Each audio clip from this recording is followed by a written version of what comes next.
પાસેથી કુલદીપ, કેન્દ્રીય પ્રધાનને વિશેષ કોટામાં ટિકિટ ન મળતા આખરે તેઓએ બળાપો કાઢ્યો છે, શું પરિસ્થિતિ હતી અને તેઓનું શું કહેવું છે?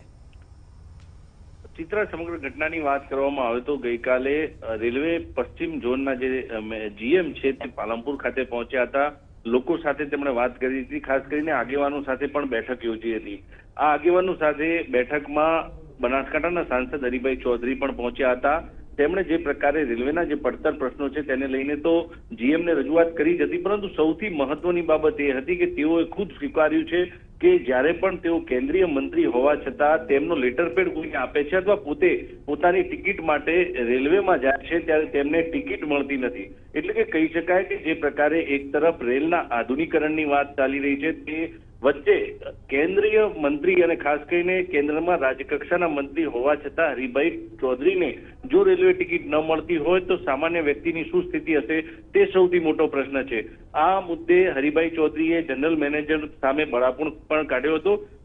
તેમનું કહેવું હતું કે વારંવાર તેઓ જ્યારે પણ પોતાના પરિવાર અથવા પોતાની ટિકિટ માટે રેલવેમાં કોન્ટેક્ટ કરે છે ત્યારે તેમને અમદાવાદ સુધી દોડી જવાનું કહેવામાં આવે છે. પાલનપુરથી તેમની ટિકિટ થતી નથી, એટલે કે જે પોતાની ટિકિટ નથી થઈ તેને લઈને બળાપો તેમણે જનરલ મેનેજર સમક્ષ મૂક્યો હતો. પરંતુ આ બાબતમાં સૌથી મહત્વની બાબત એ છે કે કેન્દ્રીય કક્ષાના મંત્રી હોવા છતાં જો તેમની ટિકિટ પણ રેલવેમાં ન મળતી હોય તો સામાન્ય વ્યક્તિને પોતાની ટિકિટ કન્ફર્મ કરવામાં કેટલી મુશ્કેલી સર્જાતી હશે તે સૌથી મોટો પ્રશ્ન છે. બિલકુલ, આભાર કુલદીપ સમગ્ર મામલે જાણ